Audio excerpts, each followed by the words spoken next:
Hello les gens, bienvenue dans le Journeur de votre quotidien sur l'actu tech et multimédia. Pour cette nouvelle semaine, on va parler du flagship de Xiaomi, le Xiaomi 14 Ultra. On va aussi jeter un œil du côté de Superman Legacy qui a annoncé son casting et quelques infos en bref, enfin plutôt la suite d'infos qu'on a déjà évoquées dans d'anciennes vidéos. Allez, qu'elles soient bonnes ou mauvaises, c'est parti pour l'info.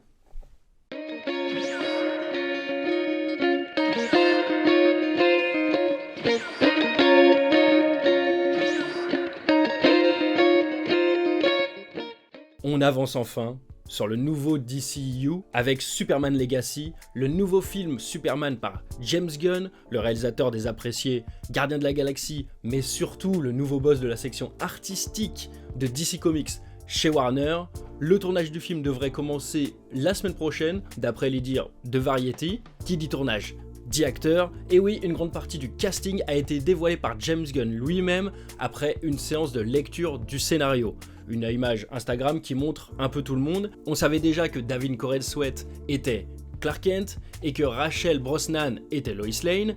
On sait aussi que Lex Luthor sera interprété par Nicholas Hoult, celui qui jouait le fauve dans X-Men. On s'en doutait pour un autre acteur, mais là c'est vraiment confirmé. Il y aura Nathan Fillion en Green Lantern. C'est un vrai kiff de fan qui est devenu réalité. Ça fait déjà des années qu'on réclame un Green Lantern de base, et ça fait des années que beaucoup de fans veulent Nathan Fillion. C'est enfin fait. En plus, il est un petit peu habitué du rôle parce qu'il avait déjà l'habitude de doubler Hal Jordan dans les films d'animation. Là, il interprétera un autre Green Lantern, ce sera Guy Gardner. Pour le reste du casting, on a Eddie Gattegi en Mr. Terrific. Lui aussi, il a joué dans X-Men les commencements, le monde d'Hollywood est petit. Skyler Gisondo en Jimmy Olsen. Isabella Moner jouera le personnage de Hawkgirl. J'adorais ce perso dans la série animée. Et Métamorpho sera joué par Anthony Carrigan. En second antagoniste après Lex Luthor, il y aura Maria Gabriela De Faria dans le rôle de Angela Spica, aka Engineer. C'est une sorte de super T-1000 de Terminator en gros. Du métal liquide, super puissante, super forte. On va voir ce que ça donne. Ouais, je fais genre je connais, mais je connaissais que dalle avant de préparer la vidéo. Tout ce beau monde devra donc commencer le tournage prochainement et le film est prévu pour 2025. On souhaite le meilleur aux équipes pour qu'ils nous fassent le meilleur film Superman de tous les temps. Moi j'y crois. Là on va enchaîner avec des petites infos en vrac et du coup c'est plutôt des suites d'infos que je vous ai donné plutôt la semaine dernière il me semble, et là le feuilleton c'est La Poste Mobile, et c'est Bouygues Télécom qui sera en négociation exclusive avec l'opérateur. C'est en tout cas ce qu'a indiqué le directeur général de Bouygues au Figaro. Bouygues serait prêt à débourser 950 millions de dollars, millions d'euros, pourquoi je dis millions de dollars, pour s'offrir 100% de l'opérateur virtuel. On en parlait déjà dans la vidéo dédiée que la Poste Mobile était plutôt évaluée à 750 millions de dollars, que le capital de la Poste à 51% des parts était à vendre et que le capital détenu par SFR, donc 49%, serait peut-être enclin à être vendu. Bon, apparemment c'est le chemin vers lequel on se dirige, rien n'a encore joué.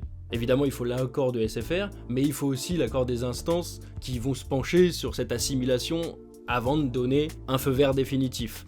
Ça devrait prendre quelques mois, mais c'est en bonne voie. On va revenir sur une autre info, et là c'est Xbox qui partage ses exclus avec les concurrents, on en a parlé dans cette vidéo. Eh bien les 4 jeux qui avaient été annoncés par Phil Spencer dans le podcast ont été tous les 4 annoncés. Pentiment est dispo dès maintenant sur PS5 et Switch. Hi-Fi Rush, ce sera le 15 mars sur PS5. Pour Grounded, c'est le 16 avril sur PlayStation, mais aussi sur Switch. Et pour Sea of Thieves, il devrait débarquer le 30 avril sur PS5. Est-ce que Microsoft va se contenter de ça cette année ou ils iront encore plus loin en donnant encore plus de jeux? On a déjà traité le sujet du futur de Xbox dans cette vidéo, ou c'est là, je sais plus. N'hésitez pas à y jeter un œil. Le gros morceau de la journée, on va parler du dernier Xiaomi. Bon, tous les ans on connaît la chanson avec Xiaomi. Toujours des téléphones très puissants, cette année c'est encore le cas avec la puce Snapdragon 8 Gen 3, la même que sur le Galaxy S24 Ultra, la puce la plus puissante du marché, de la fluidité dans tous les usages, et tous les jeux mobiles tournent nickel en ultra. Et couplé avec 12 Go de RAM et 512 Go de stockage, avec le Xiaomi 14, on a tout ça. Un écran OLED de 6,3 pouces, donc des super contrastes, une bonne luminosité de 1000 nits, c'est pas le meilleur dans ces catégories mais ça reste très très haut placé, et il y a un pic jusqu'à 3000 nits, du coup l'écran est très confortable, même en plein soleil. C'est une dalle qui peut passer de 1 à 120 images par seconde selon le contexte, donc quand on joue au jeu et on veut faire du 120 images, on peut. Quand on lit nos pages, c'est beaucoup plus smooth, c'est beaucoup plus agréable. Mais par contre, quand on met le téléphone en veille, il peut rester à 1 image par seconde pour juste vous afficher l'heure, par exemple. Ça permet d'économiser un peu de batterie. On ajoute à ça 3 capteurs photo arrière fabriqués avec le partenaire Leica, donc le fabricant allemand d'appareils photo et d'optique. Avant, ils étaient plutôt en partenariat avec Huawei,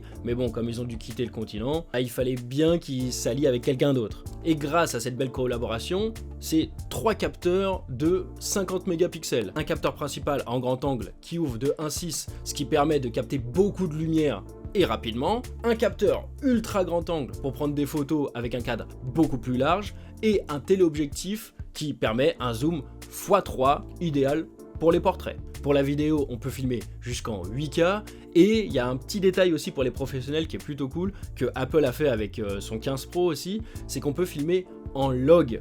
Ça permet d'avoir une colorimétrie universelle disponible sur la plupart des appareils photo et des caméras. Et pour les pros, c'est plutôt cool parce que ça rend le tout homogène. Et petite cerise sur le gâteau, du Wi-Fi 7, la dernière norme Wi-Fi qui a été inaugurée en France par la Freebox Ultra, vidéo concernant la Freebox Ultra, qui permet d'atteindre vraiment des débits faramineux, donc pour le partage de données ou pour même regarder ses films, télécharger des choses, c'est nickel. Alors combien pour ce haut de gamme de Xiaomi? Le Xiaomi 14 est à 1099 €, ce qui est déjà une belle somme. Mais, c'est le haut de gamme, mais Xiaomi s'arrête pas là, puisque comme ses concurrents, il y a aussi un modèle très haut de gamme. Et là, c'est le Xiaomi 14 Ultra. Mais qu'est-ce qu'il a de plus? Bah vous voyez, certaines marques, elles font des concessions. Faut faire des choix. Bah le Xiaomi 14 Ultra choisit de ne pas faire de choix et de tout mettre à l'intérieur. Bon, évidemment la puissance, on retrouve le même processeur que dans le Xiaomi 14, ça change pas.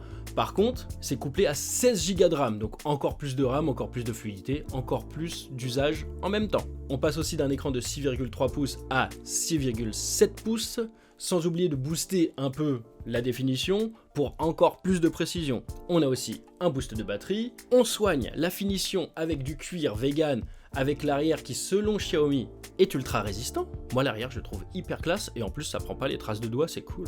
Mais ce qui justifie de passer à ce monstre, c'est la caméra, enfin les caméras. Je vous disais, pas de concession. Par exemple, chez Apple, on a dû choisir entre zoom x3 et zoom x5. Là, on est un peu plus comme chez Samsung, on n'hésite pas entre le zoom x3 et le zoom x5, on met les deux. Et comme avec Samsung, on peut atteindre un zoom x10 de qualité sans trop de pertes. Mais ça va encore plus loin, parce que le capteur principal du Xiaomi 14 Ultra, il a la particularité d'avoir une ouverture variable. En gros, il peut adapter l'ouverture de son capteur, ce qui lui permet de capter plus ou moins de lumière selon la situation. Si on veut un bel effet portrait avec du bokeh, avec une bonne profondeur de champ, on fait une ouverture de f1.6. Si on veut que ce soit plus net pour des photos de groupe ou même des paysages, on ferme un peu plus le capteur et on passe à f2.4. Et si on veut mettre en avant des points lumineux, bah on choisit un intermédiaire. Donnez le choix, sans faire de concession. Bon, pas de concession sur le prix non plus, parce qu'on est à 1499 €. Du coup, on est vraiment en frontal avec le S24 Ultra de Samsung. Petite compensation quand même, le kit photo, un objet plutôt bien construit, qui vous permet d'y mettre le Xiaomi 14 Ultra pour avoir une meilleure prise en main lors de vos séances photos et vidéos, et ça permet en plus de rallonger son autonomie parce qu'il intègre une batterie de 1500 mAh, et c'est offert pour toute précommande. Précommandes qui sont ouvertes dès maintenant. Est-ce que le produit tiendra toutes ses promesses? On verra ça à sa sortie le 19 mars. Et voilà, c'est tout pour aujourd'hui. Merci d'avoir suivi ce Jour Nerd jusqu'au bout. Abonnez-vous pour pas rater les news de demain. N'hésitez pas à regarder les anciennes vidéos parce que la bonne info, ça périme pas en 2 jours. Et je vous dis à demain.